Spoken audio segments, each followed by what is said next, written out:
Shalom para todos. Nós vamos começando hoje, aliás, continuando, né? Estamos na parte 14 do livro O Caminho de Deus.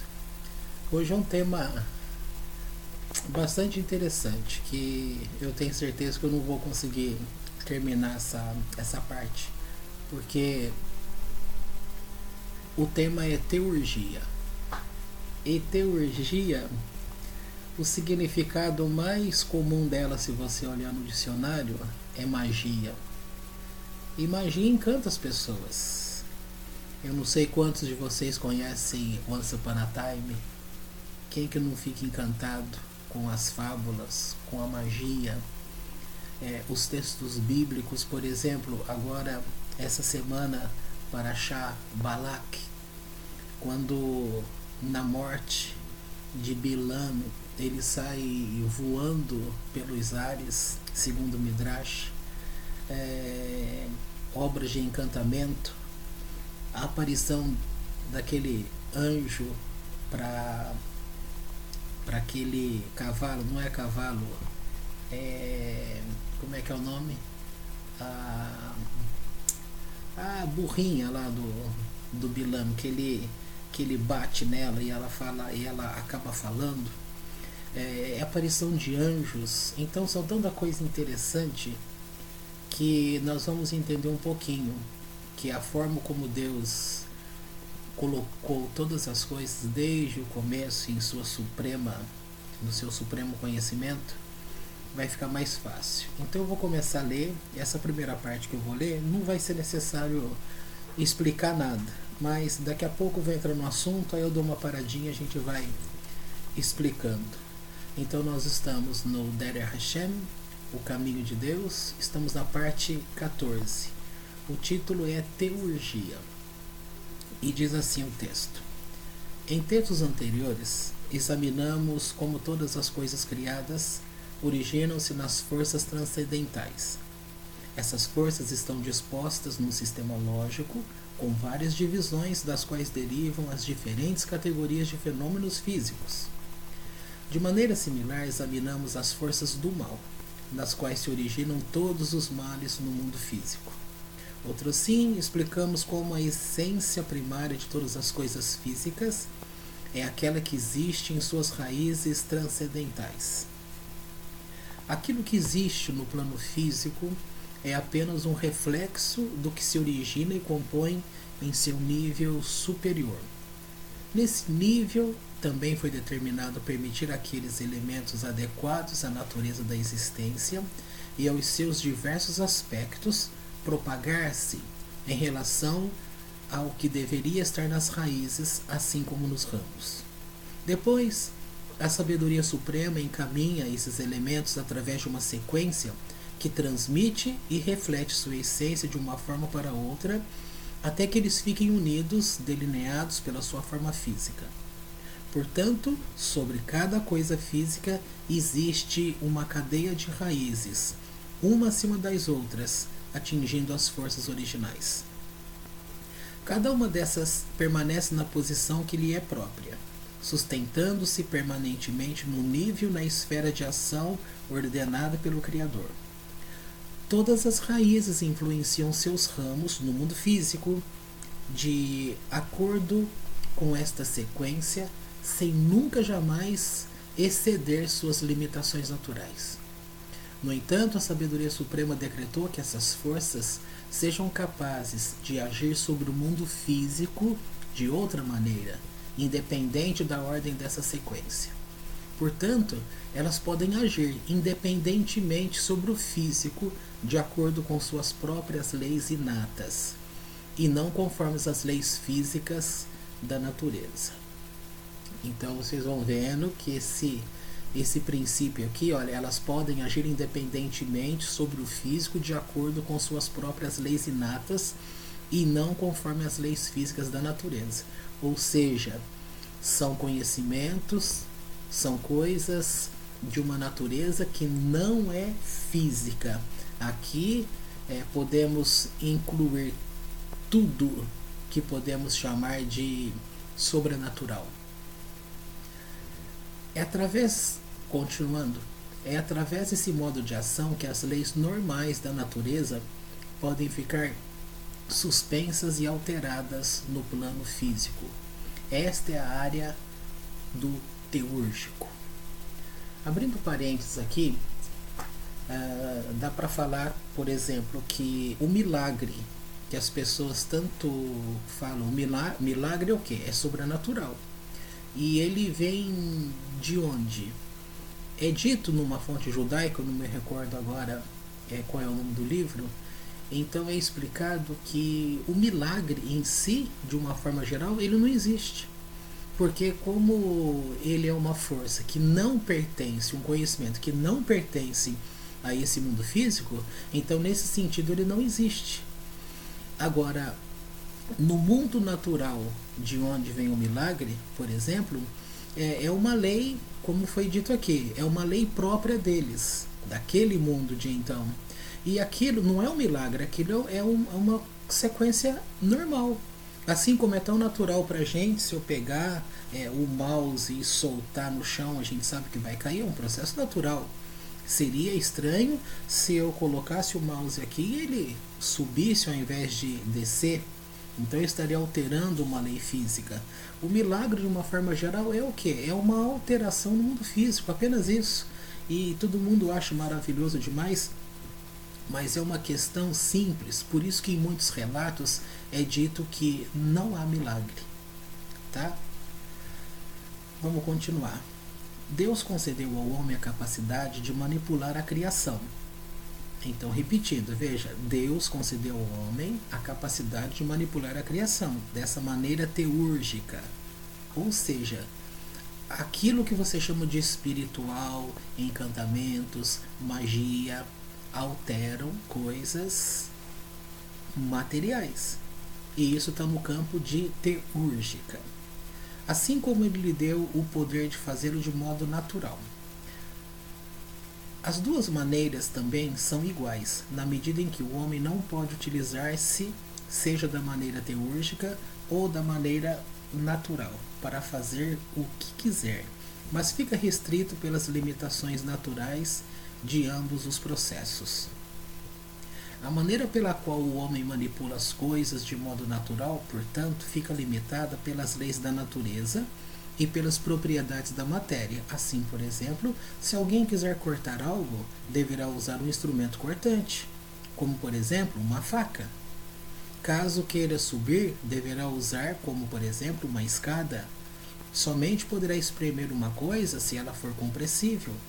Isto vale para todas as manipulações das coisas pelo homem de modo natural. O mesmo é válido para as manipulações das coisas pelo homem de maneira teúrgica, espiritual. Ele somente pode fazê-lo dentro dos limites definidos e mediante os procedimentos específicos considerados como melhores pela sabedoria suprema. Então aqui vocês vão perceber que Deus não deixou as coisas totalmente à vontade para que cada pessoa, descobrindo esses segredos, entre aspas, façam o que eles quiserem. Não, está tudo dentro de um controle de Deus. Vamos ver a sequência aqui. A teurgia também tem outra função. Como vimos antes, o ser humano compõe-se de dois aspectos, um corpo e uma alma. A alma está circunscrita no homem e confinada de maneira específica, como foi determinado pela sabedoria de Deus. Portanto, o homem está limitado pelo seu corpo e não pode ultrapassar os limites de sua natureza terrena ou os das leis da física. Então, a alma fica confinada por essas restrições e não pode escapar delas.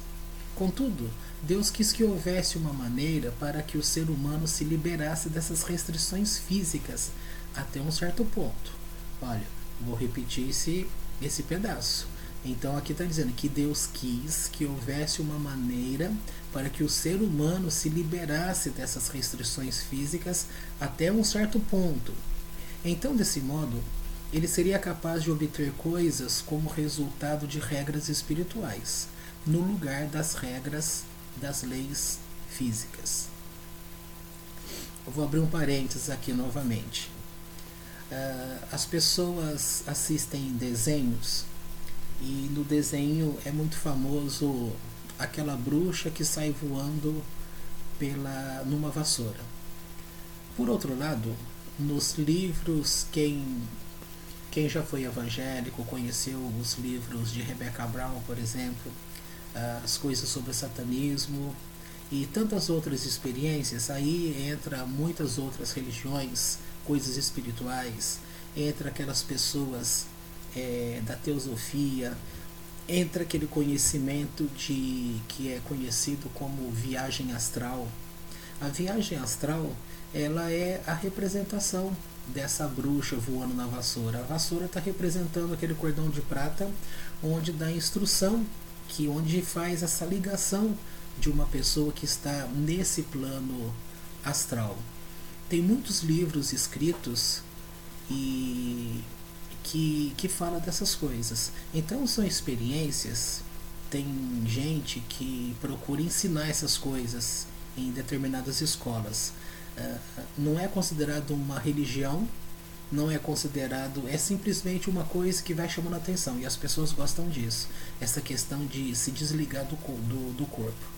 Por exemplo, quem que nunca se pergunta como que pode um espírito humano ele entrar num animal e de repente está um animal ali na sua casa, quem sabe até o seu cachorro, por exemplo, e quando você iria imaginar que tem um espírito humano que está dentro daquele cachorro?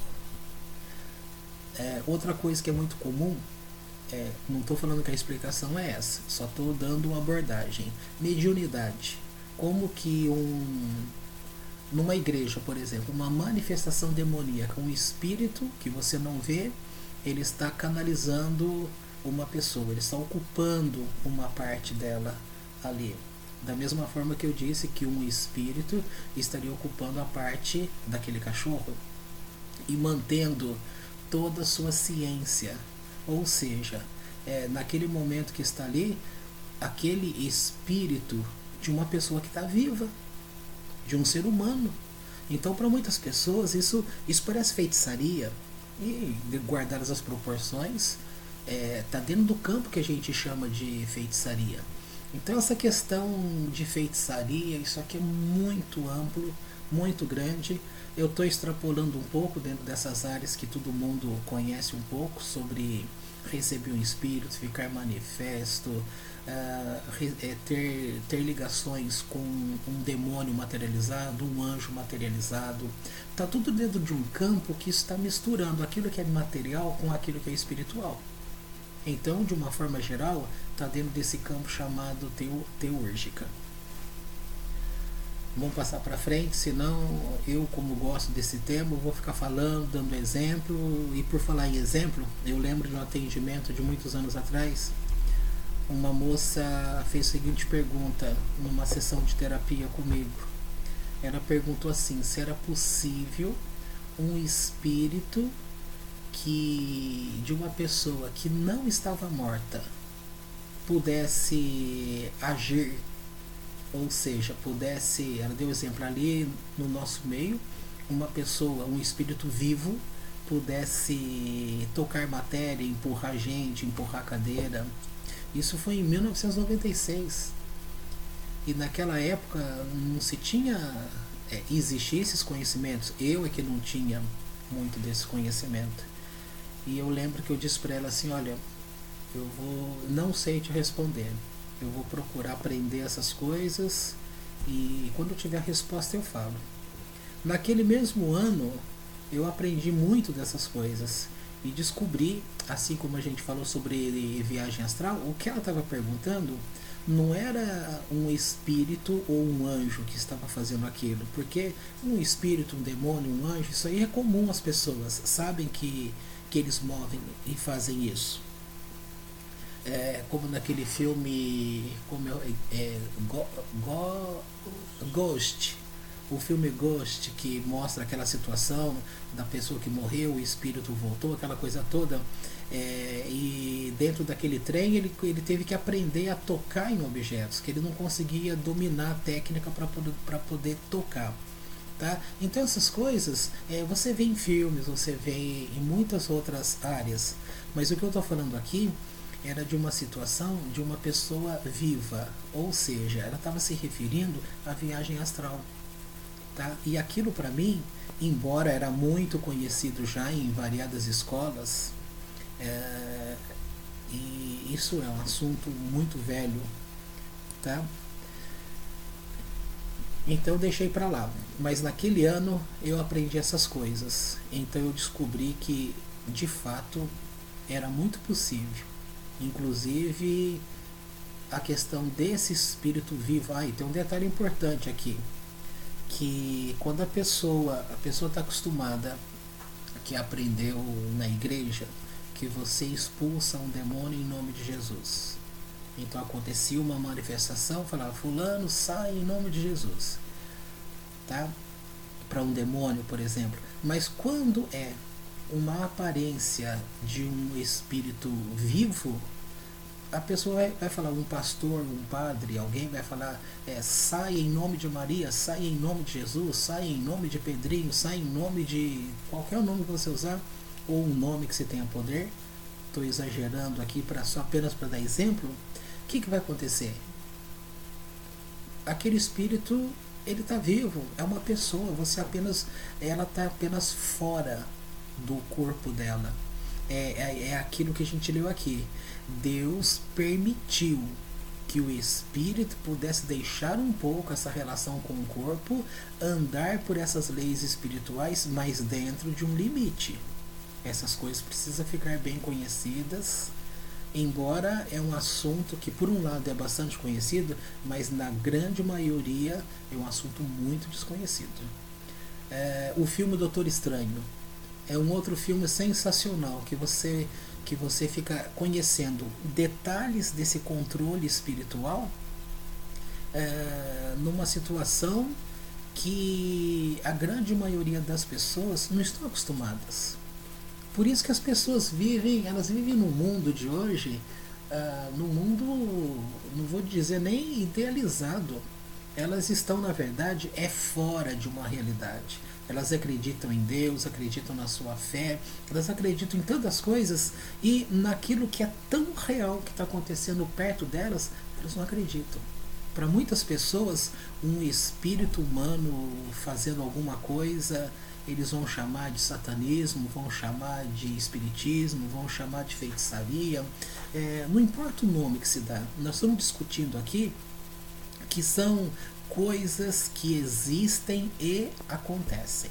E novamente eu falo, quem quiser conhecer um pouquinho disso, é só ler o Midrash sobre a Parashá Balak, que vai falar bastante desse assunto, e também aprender um pouquinho sobre Bilam, o Balaão da Bíblia, que era um feiticeiro, assim como Labão, o sogro de Jacó e Jacó, era feiticeiro. Aquela questão quando Jacó ele precisou usar de uma estratégia, quando ele coloca aquelas varas dentro do coxo de água, e quando a vaca ia beber a água aconteceu alguma coisa. Isso são mistérios, muitos vão falar, são encantamentos. Está dentro dessa natureza que a gente está falando. Então é um assunto que está dentro da Bíblia, é um assunto conhecido, é um assunto que os filmes exploram muito, é um assunto que está diante de nós no dia a dia e você não percebe. As pessoas ficam muito fechadas naquilo do físico, aquilo que é o eu, e acha que o mundo está concreto desse jeito. E o mundo ele é mais espiritual do que essa parte concreta, visível, que está todo mundo acostumados. Vamos continuar um pouco, que acho que dá mais uns parágrafos à frente, vai estar falando sobre essa relação com os anjos, que é um tema que a própria Bíblia também explora bastante. Então eu vou repetir aqui esse último parágrafo. Diz assim, olha, a alma está circunscrita no homem e confinada de maneira específica, como foi determinado pela sabedoria de Deus. Portanto, o homem está limitado pelo seu corpo e não pode ultrapassar os limites de sua natureza terrena ou os das leis da física. Então a alma também fica confinada por essas restrições e não pode escapar delas. Contudo, Deus quis que houvesse uma maneira para que o ser humano se liberasse dessas restrições físicas até um certo ponto. Então, desse modo, ele seria capaz de obter coisas como resultado de regras espirituais, no lugar das regras das leis físicas.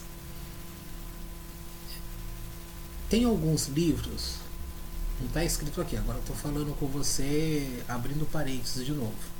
Tem alguns livros hoje, por exemplo, eu vou citar nome, mas não é livro que você precisa ler, tá?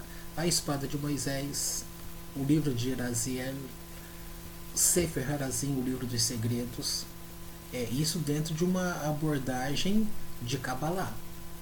E tem tantas outras coisas que é conhecido o livro de feitiçaria. Quer ver um exemplo? Quem do meio espírita que nunca ouviu falar do livro A Cruz da Caravaca?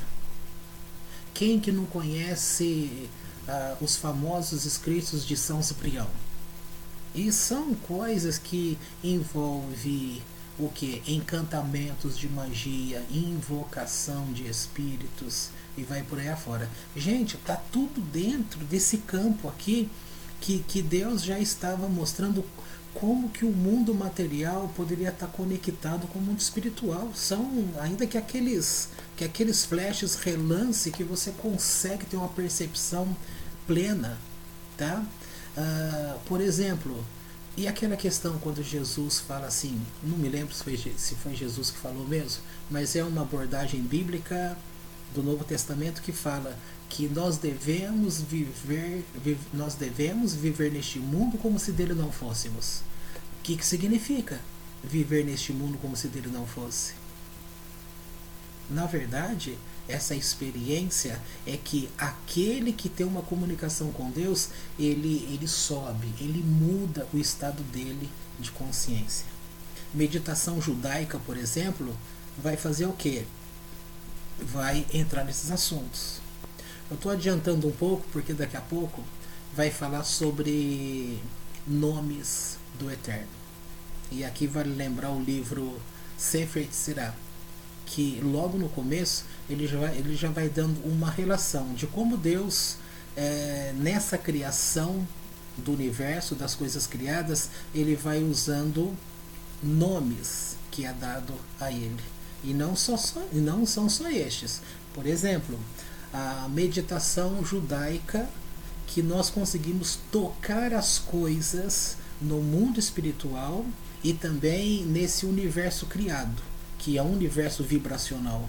Quando a gente fala, essa voz que emite ondas, que vai como um bumerangue, ela age e aquilo volta como resposta. Por exemplo, a toda aquela doutrina do filme ou do livro O Segredo. O que são essas coisas? O que é o poder, por exemplo, dos 72 nomes de Deus? Por que essa energia do nome de Deus ela pode atuar nesse mundo espiritual que ativa o mundo natural? Isso é uma coisa que eu tenho certeza que pode assustar muitas pessoas. Por isso que se deve conhecer os assuntos de um ponto de vista daquilo que o Eterno deixou explicado. Para você não misturar um conhecimento de Kabbalah, por exemplo, com aquilo que são conhecimentos que vai entrar para um outro lado. É como diz muitos, seria uma Kabbalah de ponta cabeça. Ou a árvore da vida, aquela árvore sefirótica de ponta cabeça. Você estaria lidando com forças das trevas aqui, pensando sobre demônios e tantas coisas. Então é um assunto muito fascinante, porque a verdadeira vida nossa, ela vai girar em torno de tudo isso daqui. Porque se você não tem uma experiência com essas coisas, você é um homem natural, que vive uma religiosidade, ainda que pela Torá, mas dentro de uma natureza apenas física. E Deus quer que você, como foi dito no parágrafo aqui acima, que o homem se libere da matéria, para ter um contato com ele em mundos superiores. Vamos ler mais um pouquinho. Bom, eu disse que eu tenho certeza que eu não vou conseguir terminar essa parte 14 hoje, dadas essas circunstâncias. Então vamos ver. Assim, ele estaria apto para atingir a iluminação e uma percepção do espiritual que normalmente lhe seria inacessível devido às suas limitações físicas. Ao obter isso, o homem também seria capaz de elevar melhor toda a existência até seu estado bom ideal. Ele poderia conseguir isto tanto abaixo quanto acima, tanto nas raízes quanto nos ramos. Portanto, a sabedoria suprema decretou que as leis da natureza não fossem absolutas, mas pudessem ser suspensas, até mesmo neste mundo. Isso removeria as limitações físicas que separam e divorciam o ser humano do espiritual e dos seus conceitos. Assim, o homem teria a capacidade de ser liberado desses impedimentos terrenos para elevar-se a um estado bem acima do físico. Nesse estado, ele seria capaz de ter contato e associação com o espiritual e de ficar intimamente ligado a ele, apesar de ainda existir com seu corpo espiritualmente opaco neste mundo físico. Por exemplo, a Cábala Teúrgica, como eu citei alguns livros aí, esses livros tratam de você procurar dominar anjos. É uma coisa extremamente perigosa. E esta invocação, quando se fala e chama e obriga ele a fazer alguma coisa, anjos, são muitas qualidades de anjos. Eles estão em níveis, uns acima, os outros mais embaixo. Quantos estão mais embaixo, é como se pudesse dizer que seriam anjos inferiores, de baixa qualidade. Portanto, poderíamos até chamá-los de demônios, embora não é assim verdade, porque a explicação que é um determinado anjo que controla uma outra quantidade, e um ali vai controlar uma outra quantidade, que aquele vai controlar uma outra quantidade, e assim vai descendo o nível para que todas as coisas que são existentes sejam cuidadas e administradas por estes seres que Deus designou. Nós já vimos isso em capítulos mais atrás, só estou relembrando. Portanto, quando se chama um desses anjos, desses nomes, foi dado ordem por Deus que se alguém assim descobrisse essa maneira de fazer essa invocação, esse anjo deveria responder. Mas é uma coisa muito perigosa. Eu, por exemplo, não gosto que as pessoas leiam estes livros. Não vou nem falar os nomes para não aguçar a tua curiosidade para querer mexer com essas coisas. Que mexer em coisas que você não conhece é igual aquela piadinha que se fala, o que vem debaixo não me atinge. Aí a outra pessoa vem, então senta em cima do formigueiro. Atinge ou não atinge? A gente vê pela televisão, até em brincadeira em desenho, que a pessoa vai mexer na caixa de marimbondo, na caixa de abelha, e aí ele tem que sair correndo. Aí tem aquelas cenas engraçadas que pula na água e fica respirando por um canudinho. É mexer com essas coisas. Muito perigoso.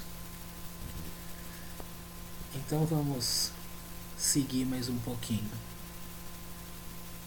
Nesse estado, ele seria capaz de ter contato e associação com o espiritual e de ficar intimamente ligado a ele, apesar de ainda existir com seu corpo espiritualmente opaco neste mundo físico. Porém, todas as limitações da natureza não podem ser suspensas. Há somente algumas limitações particulares cuja suspensão a sabedoria suprema julgou vantajosa para a meta global da providência. Contudo, até mesmo essa suspensão segue condições e procedimentos específicos, todos eles determinados com a maior precisão. Assim, a sabedoria de Deus determinou que o homem tivesse os meios necessários para ser capaz de vencer as limitações impostas a ele pelas leis físicas. Se o indivíduo desejar fazer uso desses meios, então ele pode atingir o estado superior mencionado antes. No entanto, a fim de entender como isto é feito, primeiro precisamos explicar outro princípio. É necessário que fique claro que a existência de todas as coisas, tanto em geral quanto em particular, vem somente de Deus. Tanto a essência quanto a ordem de tudo que existe são sustentadas somente porque Deus coloca-se à disposição delas, para que dependam dele. Isto vale para todas as coisas, sejam elas as forças supremas, seres espirituais ou entidades físicas. Assim, Deus está disponível e se revela a tudo que existe, influenciando adequadamente para que tudo que existe seja capaz de manter sua natureza essencial. As influências de Deus, Hashpaot, portanto, são muitas e muito variadas, de acordo com o número e com a variação que existe entre aqueles que as percebem. A existência de todas as coisas, assim como suas divisões e outros aspectos, dependem dessas influências. Quando essas influências são transmitidas, elas dão origem a efeitos específicos em todas as sequências que existem segundo o sistema peculiar criado por Deus. Portanto, a luz divina é revelada aos anjos supremos na medida em que eles estejam em condições de aceitá-la. Ao receber essa luz, os anjos supremos a transmitem para os seus inferiores, e estes, por sua vez, a encaminham para os seus inferiores, até se completar a sequência. Deus também quis ser chamado por um nome. Através deste nome, sua obra poderia estar consciente dele e chamá-lo, e também aproximar-se dele, pronunciando-o. Para sua glória, Deus especificou o nome único, sobre o qual ele disse, Êxodo capítulo 3, versículo 15, este é o meu nome para sempre. Este é o nome de Deus em relação à própria glória, na medida em que ele desejar ter um nome.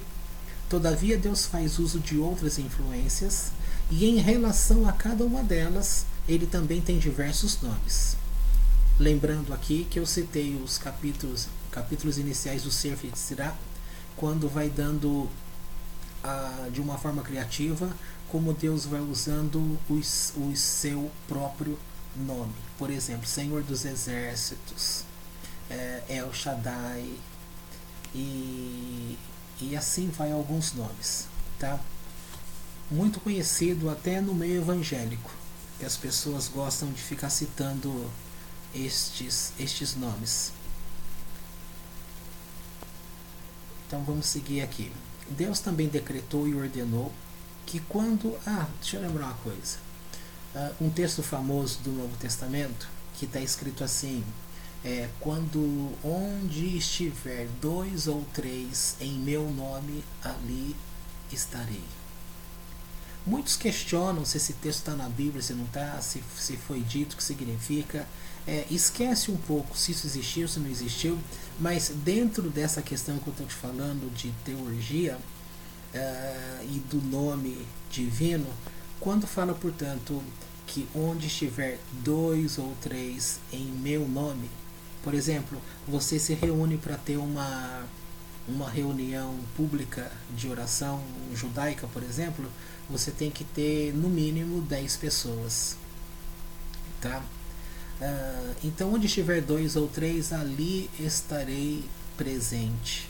Quando 2 ou 3 pessoas, 1, 2, 3 pessoas, o ensino do Talmud também fala que quando você vai estudar a Torá, você impreterivelmente não deve estudar sozinho, você sempre deve estudar com uma outra pessoa, um segundo, até com um terceiro.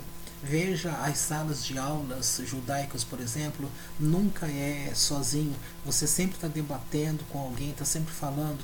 Então, onde estiver 2 ou 3 em meu nome. Que nome? Aqui na verdade é muito além apenas desse conhecimento que é o nome de Jesus, que é essa coisa religiosa, esse sentido espiritual simples. Claro que não. Aqui está mostrando que você tem condições com o conhecimento de Deus, e através desse conhecimento das variadas faces que Deus se apresenta, seus variados nomes, suas variadas maneiras de agir, realizar, a forma como você pode assim, quanto mais você for conhecendo, mais você vai subindo, ou seja, você vai conhecer mais o profundo daquilo que é de fato espiritual. Está muito além de simplesmente ficar dentro de um preceito religioso, onde estiver em meu nome, Deus está ali. Às vezes você tem 2, 3 pessoas conversando, falando sobre assuntos religiosos, e não necessariamente significa que Deus está ali. porque não se está de fato agindo nesse campo espiritual. Então esse conceito que estamos falando, ele é muito mais profundo. Não é dentro de uma simplicidade, não. Seguindo aqui. Através deste nome, sua obra poderia estar consciente dele e chamá-lo, e também aproximar-se dele, pronunciando-o. Deixa eu parar de novo. Quando o sumo sacerdote, em Yom Kippur, no 10º dia de Tishrei, que é o 7º mês do ano judaico, mas é o dia do perdão, e ali, quando o sumo sacerdote ele entra para fazer o serviço ao Eterno, naquilo que ele tem que falar, ali ele vai pronunciar, se não me fala a memória, de 5 a 10 vezes o nome que é dito como nome impronunciável, que é o tetragrama. Então, na verdade, o judeu, ali o sumo sacerdote, ele sabia sim que nome é aquele e como se pronuncia. Só que tem momento, hora, para se fazer essas coisas, para atingir o objetivo daquilo que se liga espiritual com o natural, físico com o espiritual. Entendeu? Vamos seguir. Eu já disse aqui, ó, para a sua glória Deus especificou o nome único sobre o qual ele disse, Êxodo 3,15, este é o meu nome para sempre. Este é o nome de Deus em relação à própria glória, na medida em que ele desejar ter um nome. Todavia, Deus faz uso de outras influências em relação a cada uma delas. Ele também tem diversos nomes. Deus também decretou e ordenou que quando o homem pronunciasse o seu nome, a iluminação e a influência divina lhe fosse concedidos. Isto é o que Deus quer dizer quando ele diz em Êxodo capítulo 20, versículo 21, em todo lugar onde eu permitir que o meu nome seja mencionado, eu irei a vós e vos abençoarei. Olha que coisa linda isso. Em todo lugar onde eu permitir que o meu nome seja mencionado, eu irei a vós e vos abençoarei. E aquele texto de Crônicas 7, também muito famoso, se o meu povo que se chama pelo meu nome, famoso, não é? Então, olha quantos segredos estão envolvidos aí, quando se tem um conhecimento daquilo que é um nome de Deus, a forma da ação, a influência que causa. Vou seguir o texto, diz assim: quando o nome específico de Deus é pronunciado e é empregado para chamá-lo, provoca-se a emanação de uma influência relativa a esse nome. Aqui eu quero que você preste atenção neste parágrafo, porque aqui a gente poderia também falar por que quando se faz a meditação em cima dos 72 nomes divinos, por que essa energia liberada pela letra do nome de Deus, que são 3 letras, e são 72 nomes, e dizem que não são apenas 72 nomes, são muitos mais até. Por que nessa meditação essa energia gerada ela tem o poder de guardar você e criar coisas nesse universo para poder trazer de volta não, para trazer a você, seja aquela proteção ou seja aquele pedido específico, tá? Quem não tem conhecimento dessas coisas, disso que eu estou falando, conforme for aprendendo a meditação judaica, eu ia falar 92, nos 72 nomes de Deus, vai ficar mais claro como isso é um tipo de oração, é algo que você entra no mundo espiritual e está de fato agindo. É assim que tem que ser. Vou seguir o texto aqui. O tipo de influência transmitida será aquela relacionada a esse nome específico por Deus em virtude do seu mistério. Quando uma influência peculiar é transmitida, necessariamente ela fará com que surjam os resultados determinados para ela. Então, seus efeitos particulares serão difundidos através de toda a sequência do começo ao fim, como examinamos antes. No entanto, a totalidade deste processo fica circunscrita pela sabedoria suprema. Assim, Deus decretou que um nome deveria somente transmitir uma influência e ter um efeito ao ser pronunciado em condições específicas, veja, em condições específicas, dentro dos limites definidos. Caso contrário, ele não teria nenhum efeito, em absoluto. Deus determinou que algumas das influências motivadas pela expressão vocal dos seus nomes deveriam ter o poder de suspender as limitações da natureza relativas àqueles que deles se utilizassem. Portanto, esse indivíduo, em especial, pode ligar-se a seres espirituais e, desse modo, receber informação e iluminação. Esta informação pode incluir coisas que, de outra maneira, seriam acessíveis ao raciocínio humano. Todavia, outras coisas incluídas nessa categoria são os diversos níveis da inspiração divina, Ruach HaKodesh, e a profecia, que examinaremos exaustivamente nos textos seguintes. Deus decretou que a inspiração e a profecia deveriam ser atingidas desse modo, ou seja, através dos nomes associados a Deus, com relação a essas influências. Aqui, gente, essa questão de muito famosa no meio evangélico, quando alguém encontra outro na rua, começa a conversar e de repente ele fala, olha, estou todo arrepiado, Deus está aqui neste lugar. E de repente ele começa, olha, Deus manda te falar. Quantas vezes não fui orientado para tomar cuidado com essas coisas? São coisas... esse nome de Deus com certeza não é simplesmente o nome Deus. Tem muitas coisas que estão por trás. Coisas boas, mas também muitas coisas más, ruins, de influências negativas.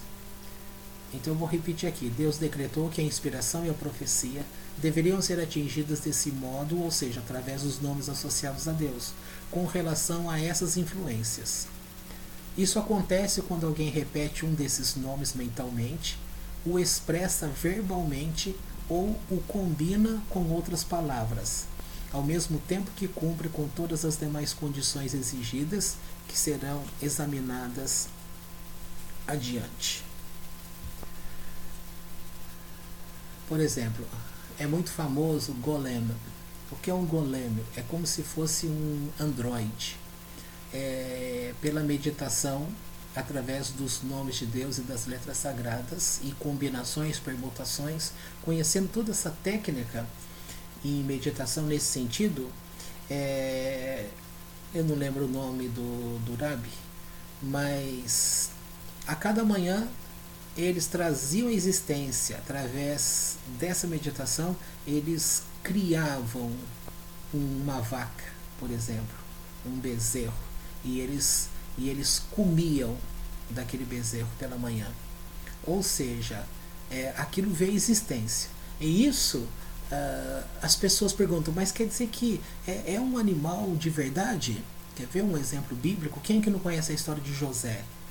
Uma das coisas que José, Yosef, ele ficou muito marcado pelos irmãos, que os irmãos não gostavam dele. Um dos motivos principais é porque ele estudava Torá com o pai, com Jacob, e ele então, quando observava os irmãos fazendo coisas que era desrespeitoso à Torá, ele vinha e contava ao pai. Isso foi entristecendo os irmãos. Mas por outro lado, tem um outro texto da tradição judaica, da história judaica, que fala que um dia, quando ele estava se aproximando lá dos irmãos, ele contou ao pai Jacob que os irmãos estavam desrespeitando o mandamento de comer sangue, porque eles tinham matado um animal. E, na verdade, o que explica a Kabbalah é que os irmãos de José também eram estudantes da Kabbalah, tinham conhecimento. E eles estavam nesse processo de treinamento, e eles, portanto, através dessas técnicas, eles trouxeram à existência um animal. Portanto, esse animal, ele era um animal visualmente, para quem estava ali vendo. Por exemplo, vamos falar de um bezerro. Era um bezerro de verdade ali, de carne e osso nesse sentido, para quem está vendo. Por outro lado, ele não tinha sangue. Então aquele erro de comer erradamente o sangue, eles não estavam nesse pecado. Só estou trazendo este exemplo aqui porque muitos conhecem, mas uma grande maioria desconhece. E aí vem a questão: este animal, ele era de fato existente no sentido espiritual, visível para quem está vendo, é real. Mas ele era real também no sentido físico, que você vai lá e põe a mão nele e pode tocar e provar? Uns vão dizer que sim e outros vão dizer que não. O próprio Urabi, se eu não me engano, Elazar, falava que toda manhã, quando eles, nessa meditação, eles traziam à existência esse animal, ele falava: não, isso ficou apenas no plano espiritual. Tá vendo como são coisas complicadas de se entender? Vou seguir o texto agora. Isto acontece quando alguém repete um desses nomes mentalmente e expressa verbalmente, ou o combina com outras palavras, ao mesmo tempo que cumpre todas as demais condições exigidas que serão examinadas adiante. Deixa eu abrir um parênteses de novo. Eu sei que eu não estou caminhando muito com o texto, mas dentro dessas coisas que foi falado hoje, também é importante lembrar o mandamento do Eterno, do porquê que nós não devemos pronunciar o nome das entidades. Eu já expliquei isso para vocês desde a época que nós tínhamos culto que chamávamos aquela questão de culto de libertação, onde se chamava entidades, tal. Você pode ver, quando você fala o nome, ela se apresenta. Veja determinados cultos de igrejas aí, todo mundo sabe qual é, não preciso citar o nome. Então eles falam: fulano de tal se apresenta. Aí aquela entidade se apresenta. Tá? Então toma cuidado quando em brincadeira você fica falando determinadas coisas. Quando você fala um nome, aquele nome te responde, ele vem. Tá? Toma cuidado, isso pode ser dentro da tua casa, dentro de igreja, dentro de sinagoga, dentro de qualquer lugar. Aprenda o que é o mundo espiritual.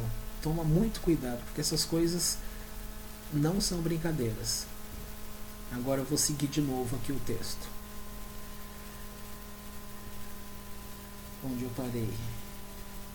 Eu vou começar aqui onde eu estou vendo, olha. Deus decretou que a inspiração e a profecia deveriam ser atingidas desse modo, ou seja, através dos nomes associados a Deus com relação a essas influências.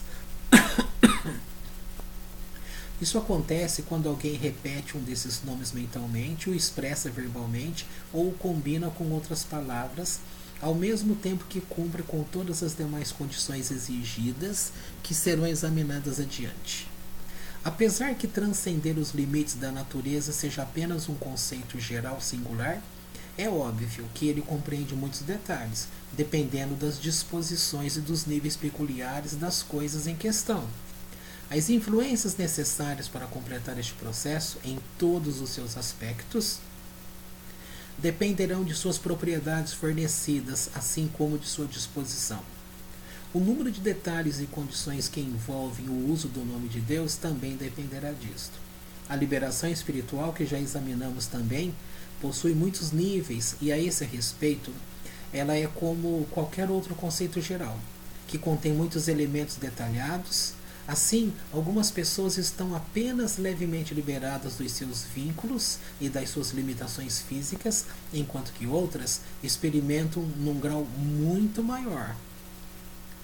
Discutiremos essa questão com maior profundidade também em textos seguintes. Esta é a base do poder teúrgico do ser humano, para utilizar este mundo agindo através do espiritual. Dessa forma, ele pode fazer muitas coisas que não seriam possíveis de maneira exclusivamente física. A causa disso é que Deus estabeleceu os padrões e sistemas de toda a existência de modo tal que todos eles estivessem interrelacionados. Todos eles dependem das influências de Deus acima mencionadas, de maneira que quando uma dessas influências é transmitida através da expressão verbal de um dos nomes de Deus, ela dá origem a efeitos que percorrem a totalidade da sequência da criação. Isto é assim porque Deus se faz acessível a todos aqueles que o chamam por cada nome peculiar, da maneira que ele determinou e que ele deseja. Então, dependendo da natureza da coisa especial solicitada, ele faz com que uma luz especial brilhe e estende uma influência específica, causando o resultado final, no nível físico. Há também outro conceito teúrgico determinado por Deus que funciona de maneira similar. No entanto, este envolve anjos. Todos os anjos, em todos os níveis, receberam o poder de funcionar nas áreas a eles atribuídas. Eles não funcionam da mesma maneira o tempo todo, mas variam seu nível de atividade no modo determinado para a regulagem constante do universo. Contudo, os anjos também detêm o poder de funcionar de modo sobrenatural, dentro de suas áreas de atividades normais. Logo, eles agem com força, eles agem com maior força e resistência do que as que são necessárias para a ordem natural. Isto acontece quando eles agem para provocar milagres e maravilhas no mundo, de acordo com a vontade de Deus. Porém, Deus quis que o seu nome seja honrado quando ele for pronunciado sobre os anjos, seguindo o sistema que ele determinou. Assim, quando um nome peculiar é pronunciado sobre anjos, tendo uma função específica, e quando este nome é vinculado por Deus, a influência da qual depende um conceito específico, então esse anjo recebe poder adicional. Depois, o anjo é forçado a utilizar-se desse poder adicional de maneira dirigida por aquele que pronunciou seu nome sobre ele. Portanto, há dois tipos de influências teúrgicas. A primeira é através da expressão verbal do nome de Deus, chamando-o como para obter uma resposta. Através dela, uma influência é transmitida por Deus, provocando resultados diversos. A segunda é a coerção dos anjos, através do nome de Deus.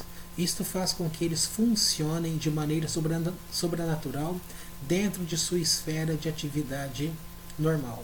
Porém, nenhum desses procedimentos pode ser utilizado da maneira que alguém possa desejar. Ambos ficam circunscritos a limitações e condições, assim como à medida e ao modo que nos quais podem ser empregados com sucesso. Às vezes, o próprio resultado pode ser impossível, e nesses casos, esses métodos não funcionam, nem sequer dentro dos seus alcances de eficiência. Isso é muito similar a um esforço puramente físico que também pode ser anulado pelo decreto de Deus.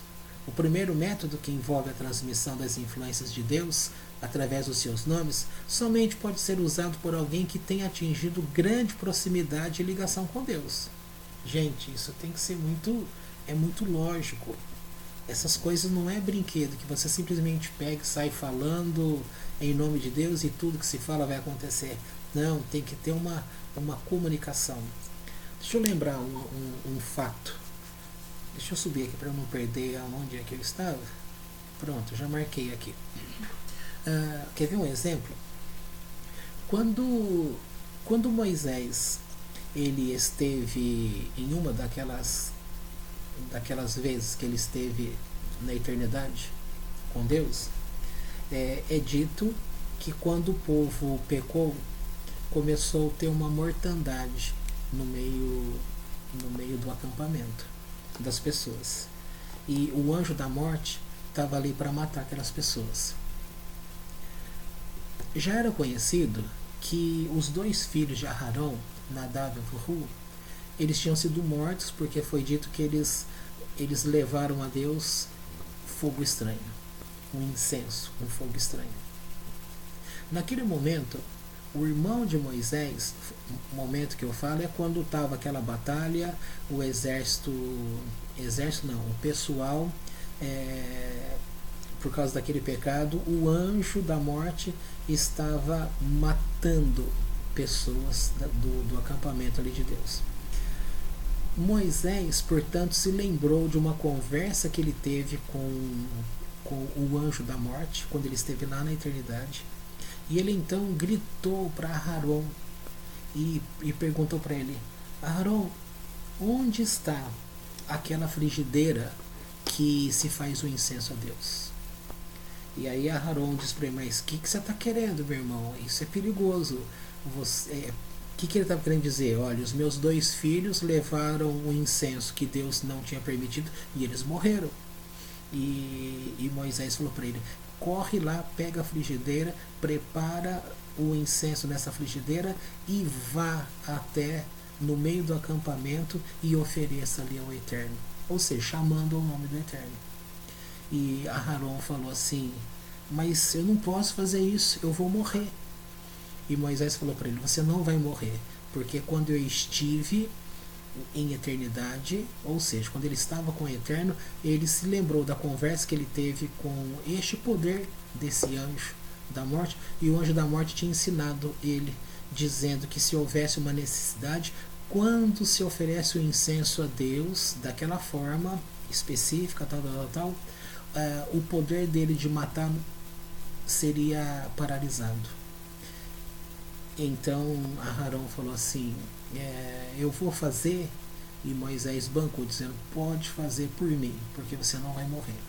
Então ele correu, fez o preparo desse incenso lá no meio do acampamento, e aquilo paralisou o trabalho do anjo da morte. Foi assim que foi por isso que o acampamento todo não foi destruído. Então veja que coisa bonita, conhecimento.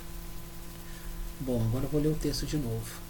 Quanto maior for essa proximidade atingida pelo indivíduo, ou seja, eu fui contar essa história para você porque eu estava lembrando, esse era o grau de intimidade de Moisés em eternidade com Deus.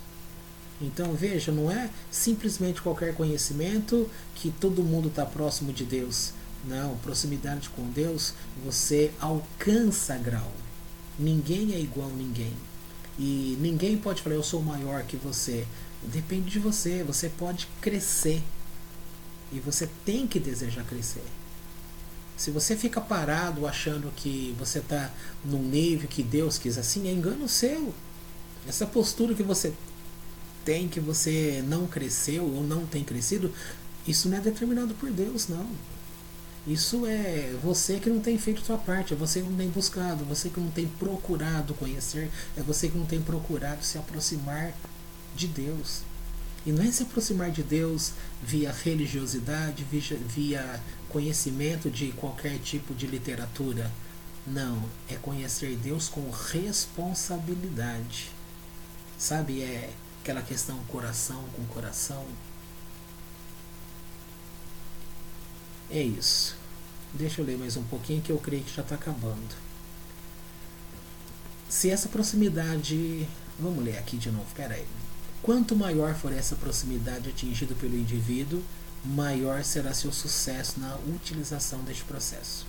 Se essa proximidade faltar, tanto maior será sua dificuldade na consecução de resultados de qualquer ordem. O segundo método, por outra parte, não apresenta esta exigência. Esses nomes receberam o poder singular de serem capazes de obrigar determinados anjos ao serem expressos verbalmente e, portanto, são como qualquer outra ferramenta natural que pode ser utilizada por qualquer pessoa que assim desejar. Então, aqui entra aqueles nomes que eu disse, da pessoa fazer invocação de anjos, obrigando eles a fazerem aquilo que elas querem, tá? Vou falar o nome de alguns livros, porque mesmo que você olhe esses livros, você não vai entender direito o que está escrito ali. A Espada de Moisés, Sefer Raziel, Sefer Harazim. Esses três, por exemplo, eles contêm essas coisas. Você vai ver ali esses nomes, invocação, é disso que está tratando lá. Deixa eu continuar. A única condição é que ela obedeça aos procedimentos adequados ao fazer uso desses métodos. Contudo, é óbvio que não convém a um plebeu fazer uso do cetro do rei. No que diz respeito a isto, nossos sábios nos ensinam que aquele que utiliza a coroa morrerá. Coisas assim somente são permitidas aos indivíduos sagrados, aqueles que estão próximos de Deus e a ele ligados. Outros sim, até mesmo esses indivíduos somente utilizam esses métodos para santificar o nome de Deus e fazer a sua vontade. Apesar de uma pessoa indigna não poder ser impedida de atingir resultados seguindo os procedimentos corretos, ela poderá ser castigada pelo seu ato proposital. E aqui eu chamo tua atenção, para você prestar atenção na Parashá Balak dessa semana, para você perceber como foi que Bilam ele atingiu um alto grau de conhecimento, desse conhecimento aqui que está sendo falado.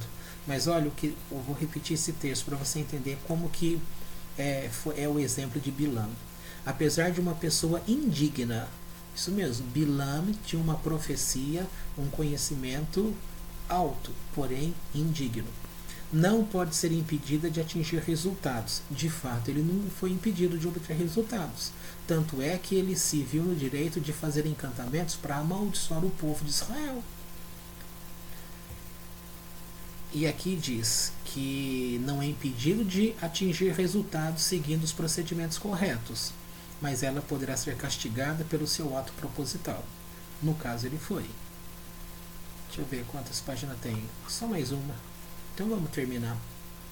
Eu disse que não ia terminar hoje, mas uma página só. Vamos terminar.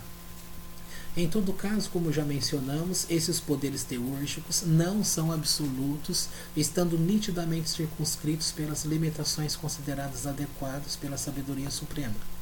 Além do que, até mesmo dentro desses limites, o decreto de Deus pode impedi-los de ter qualquer efeito em qualquer época que a sua sabedoria o julgar conveniente e correto. Novamente, tem que lembrar o exemplo de Bilam com Balak. Ali é dito o seguinte: um sabia as palavras a serem utilizadas, o outro sabia como executar aquelas coisas, hora, local, ambiente, essas coisas. Então os dois poderes unidos, eles achavam que iriam destruir Israel. Mas aí Deus trouxe uma palavra para Balaão, por exemplo, dizendo assim: você não sabe que um povo abençoado por mim não pode ser amaldiçoado? Ou seja, usando uma palavra muito conhecida, para Israel não cabe Mazal. Deus determinou que o universo possuísse tanto o bem quanto o mal, e assim dispôs que o mal seja capaz de existir em qualquer nível onde lhe seja possível existir. A tarefa do homem é rejeitar sua influência e os seus efeitos de todas as maneiras, em todos os níveis possíveis, até que os aspectos do mal sejam completamente eliminados de toda a criação. A natureza essencial de Deus impede que nele exista qualquer tipo possível de imperfeição, como vimos antes. Somente nas coisas da criação a imperfeição e o mal podem existir. Assim, o projeto foi que houvesse níveis criados que fossem bons para as criaturas de Deus. O seu oposto também foi criado, e este é a essência do mal. Logo, seria possível que o mal existisse, de modo que, através do seu esforço, o ser humano pudesse ser capaz de removê-lo de sua própria essência e da criação em geral. Ao fazê-lo, ele estaria permanentemente estabelecendo o bem tanto nele quanto no universo como um todo, para todo sempre. Veja, aqui também é o princípio de livre-arbítrio. Está vendo? É por isso que, de uma forma religiosa, as igrejas de uma forma geral, religiões de uma forma geral, mais no sentido do cristianismo que estabeleceu essa figura do diabo, que é um medo que as pessoas têm, e o diabo está associado com essa figura das trevas. Aí a pessoa, ela acha que o diabo é maior do que ela não pode mexer, aquela ideia: se eu não mexer com o diabo não mexe comigo, e assim ele vai perdendo justamente o que está escrito aqui. Olha, vou ler de novo para você entender. Logo, seria possível que o mal existisse, de modo que, através do seu esforço, você, pessoa, do seu esforço, o ser humano pudesse ser capaz de remover este mal de sua essência. Então eu estou chamando remover este demônio que foi pintado. Teria como remover da sua essência, da criação em geral. Ao fazê-lo, ele estaria permanentemente estabelecendo o bem, tanto nele, ou seja, dentro de si, quanto no universo como um todo, ao redor dele e para sempre. Mas as pessoas vivem cercadas por medo. Elas não sabem que este medo acampa ao redor, estão dentro dela, elas encaram isso como porque existe a figura dos demônios, e na verdade eles existem mesmo. Aí as pessoas, porque veem realmente que aquilo existe, então ela cria toda uma situação que tudo aquilo é grande, tem poder contra ela, e ela não tem poder. Aí ela fica escravizada por este medo. O que ela perde? Ela perde a si mesma, ela perde o direito de lutar contra esses demônios, e perde o principal, a ligação que ela poderia estar com Deus. A pessoa não cresce, fica ali minguado. E ela poderia se libertar desse medo dos demônios, dessas coisas que foi criado. Porque no judaísmo, o diabo não tem esse poder que tem no cristianismo.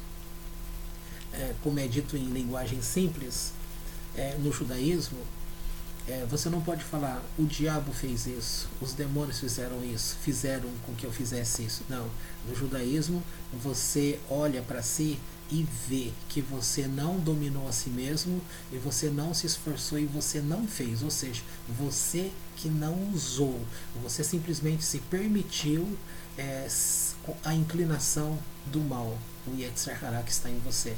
E você não foi para o lado do Yetzer Hatov, tá? Que é o lado bom. Agora, nas questões cristãs, por exemplo, as pessoas nem sabem disso, mas elas não nem se curvam esses demônios, elas tremem de medo, e simplesmente é como se não existissem. Por isso que é fácil esse controle de massa, por isso que virou algo profissional, uma religião profissional, onde igrejas crescem, se enriquecem usando e abusando da falta de conhecimento de Deus dessas pessoas. Não é nem só de Deus, mas do próprio conhecimento até da ciência. Porque quem conhece um pouco de física quântica hoje consegue entender essas coisas. Bom, onde foi que eu parei aqui? Assim foi determinado que todo bom conceito tem a sua contrapartida no mal.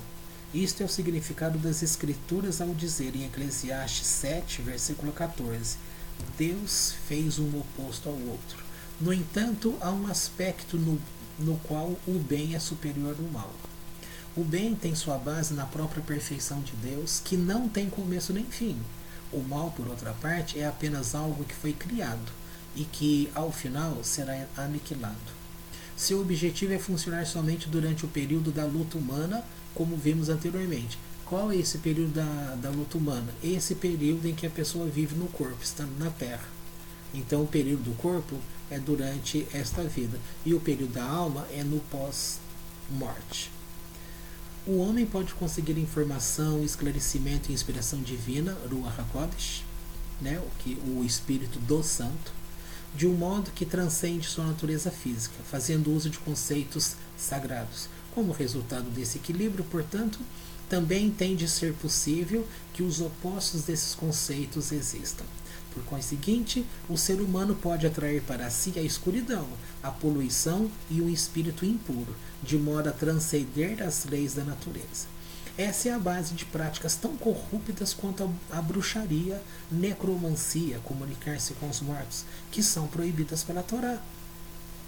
O conceito desses poderes é que, nas condições adequadas, um indivíduo pode canalizar as influências da impureza e da poluição, mediante diversas evocações impuras. Isto, mais do que qualquer outra coisa, afasta uma pessoa de Deus, e é exatamente o oposto a estar unido a Ele. Coisas como essas derivam das forças do mal mencionadas acima. Evocações impuras foram fornecidas através do decreto de Deus, e quando eles são expressos verbalmente, podem possibilitar o indivíduo canalizar sua influência impura para níveis específicos de maneira sobrenatural. Através disso é possível fazer coisas que de outra maneira seriam fisicamente impossíveis, como por exemplo, os diversos atos de bruxaria. Tudo isso é consequência do poder que lhes foi dado, para funcionarem dentro de áreas específicas. Coisas como essas também podem ser realizadas através de Shedim, demônios. Isso também depende do alcance de sua capacidade dentro de áreas específicas limitadas. Até o grau em que o decreto de Deus lhe permitir agir, essas forças podem repelir os anjos que vigiam a natureza e mantêm as coisas no seu estado natural. Também podem fazer isso aos anjos que transmitem as influências de Deus de acordo com o sistema ordenado. Portanto, nossos sábios nos ensinam que elas são denominadas bruxaria, porque vão contra a companhia do céu. No entanto, todas essas forças têm certas limitações que não podem superar. Contudo, mesmo quando não ultrapassam suas limitações, elas podem ser rechaçadas por uma força maior, de modo que sua função fica impedida pelo decreto de Deus. Assim a Torá afirma em Deuteronômio capítulo 4, versículo 35: o Senhor é Deus, não há ninguém além dele. Ao que os nossos sábios acrescentam: nem mesmo o poder da bruxaria. O Talmud explica que isto é particularmente verdadeiro no caso dos indivíduos cujo mérito é tão grande que tem a proteção do céu, de modo que eles que lhes desejam coisas ruins são repelidos. É isso que quer dizer o Talmud quando relata: o Rabino Hanina é diferente e não é afetado pela bruxaria, por ser tão grande o seu mérito. Pois bem, eu disse que a gente não ia acabar, mas acabamos a parte. Nós vamos entrar semana que vem, portanto, no item inspiração e profecia. Eu falei que era a parte 14, aqui também está com parte 14. Alguma coisa aqui no texto a gente colocou errado. Mas semana que vem, então, ficamos com inspiração e profecia. Você vai entender como funcionam a inspiração, ou seja, o Espírito Santo, ou o Espírito do Santo, e a questão de profecia no meio deste mundo de meu Deus. Shalom para todos.